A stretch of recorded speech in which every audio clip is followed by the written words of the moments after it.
maanaam damay sant yàlla di sant le président de la république bi nga xamante ne moo ñu jox confiance wóoluñu ba jox ñu cër bii nga xamante ne mooy suñu cër tey waaye cër bi ñun war nañoo xam ne que cër bi du suñu cër ñun kese par delà notre personne c'est-à-dire suñu weesoo suñu jëmm mbir mi dafay laal ñeneen ñoo xamante ne ñoo bokk mbir mi tey moom mooy tey ñi nga xamante ne ñoo bokk suñu benn bokk yaakaar waaye tey su weesu nañu loolu benn bokk yaakaar ndax président Macky Sall dafa indi mouvance présidentielle maanaam jëmu gu bees yoo xamante ne tey dañ ko am président ne daf ñoo ñaax ne ñu ànd leen nekk benn te ànd nekk benn nag mënuñ koo def lu dul lu ñuy n'importe seetante di waxtaan di weccante xalaat jéego yooyu la ñu teg tey bay seeti yenn ci sunu ay naataangoo ci politique bi incha allahu dinañ continuer loolu ba ku nga xamante ne yaa ngi ci bokk dinañ la dem ci yow tàllal la loxo waxtaan ak yow ne la ñu bokk ndey bokk baay liggéey ni nga xam ne noonu la ko président bëggee. waaw loolu dafa dalal xel waaye yemul ci dalal xel daf maa ñaax maanaam day tax tey ñu gën a góorgóorlu ndax tey soo àndeek sa ay mbokk say nawle te fa nga toog ñoom ñëpp ku ci nekk war faa mënoon a toog tey ñooñu ànd ak yow daal di ne de rafetlu nañ ko yow loolu def rek mooy sant yàlla sant leen ñoom it ci seen xol bu rafet man lii nga xamante ne yàlla dafa def président teg ko ci sunu loxo ñu ko koy sant encore man dama ci santaat tam Thiès waay ndax ba mu amee ba léegi gis naa ne mbooleem Thiès ñëpp dañu àndandoo yéene ma ko yéene bu rafet boobu nga xam ne Thiès waay am nañ ko ci man moo tax ñun tamit muy lu ñu gën a ñaax pour ñu gën a góorgóorlu ba lii nga xam ne mooy yaakaar bi te yaakaar bi nag dafa yaatu yaakaar boobu yàlla bëgg yaakaar bi tas ñu di tàllal suñu loxo kilifa diine yi di tàllal suñu loxo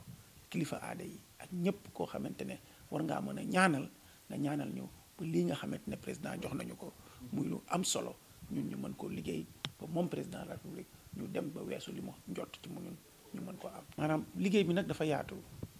tey jii dafa fekk suñu xoolee ci artisanat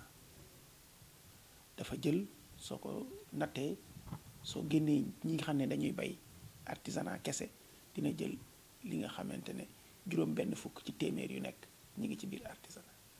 mais soo jëlee informel bi moom ci boppam nag maanaam artisanat ci biir informel la ne di nga xal ne soo génnee baykat yi nga génne baykat yi li nga xamante ne ñooy entreprise yi nga xamante ne ñooy Sénégal téeméeri entreprise bu nekk juróom-ñeenti fukk ak ñaar yépp ñi ngi ci informel bi soo ci génnee baykat yi kon muy wane ne kon ñooñu ñooy Sénégal comme lu yaatu la liggéey bi lu am maanaa la lu am solo la waaye liggéey bi du liggéeyu kenn nit ndax ministère bi yàlla def na ne ministère bu ñuy wax ministère transversal yeneen ministères yépp ku ci ne am nga loo xam ne yaa nga ko yor te loo xam ne ci artisanat la bokk loolu moo tax tey mbir mi ku koy liggéey du xalaat nekk yow rek yaa koy def danga koy àgg say mbokk ñu booloo ndokk nekk benn àndandoo liggéey solidarité gouvernementale solidarité boobu nag moom moo ñuy permettre résultats yi nga xam ne président bëgg na ko ci secteur bi incha allah ñu mën koo am ci jàmm ak teraanga. C'est un message de solidarité et un message de remerciement et nous voulions également solliciter les prières de l'ensemble des responsables. Le président Macky Sall nous a instruit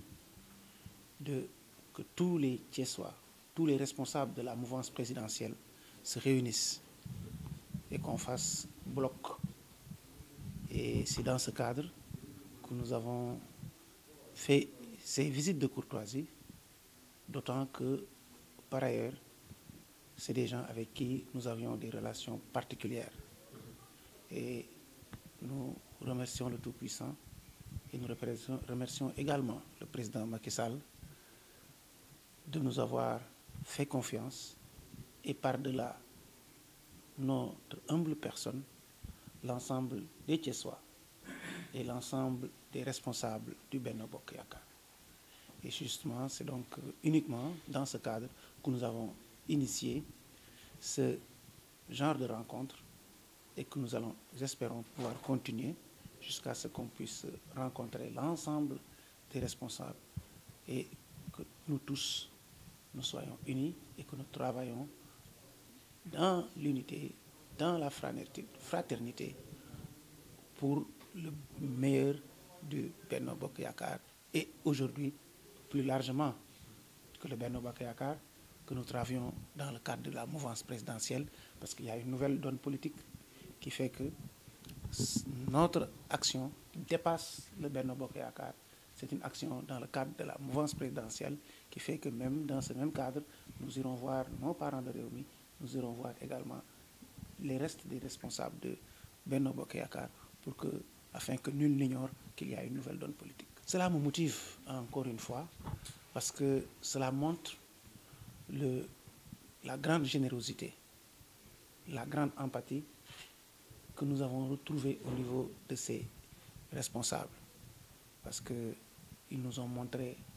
une grande générosité en recevant avec leurs responsables et le staff. Et je pense que cela est pour nous une motivation supplémentaire pour travailler encore davantage afin que la mouvance présidentielle, pour ne pas dire le Benno Bokk Yakaar, que la mouvance présidentielle ait une plus grande prégnance au niveau de la population de Thiès. Thiès a besoin que l'on travaille ensemble, qu'on soit unis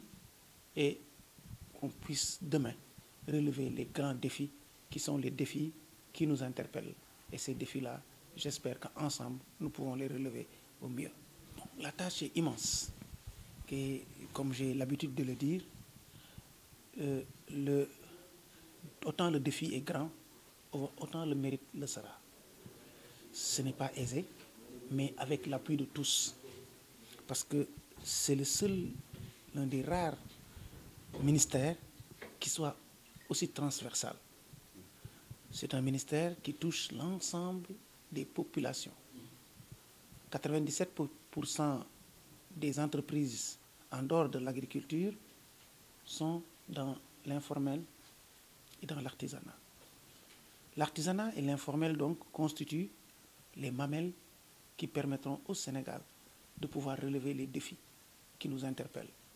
Le travail de la jeunesse, mais également le développement économique. Et quand dans le PSE, il est dit que la transformation de l'économie, institutionnelle de l'économie, en sachant que l'informel et l'artisanat constituent au moins 60 à 70% de l'économie sénégalaise. Donc c'est un des piliers du PSE que la transformation institutionnelle du secteur informel. Et ce secteur informel, donc, nous tendons la main afin qu'on puisse travailler ensemble pour relever les défis qui nous interpellent.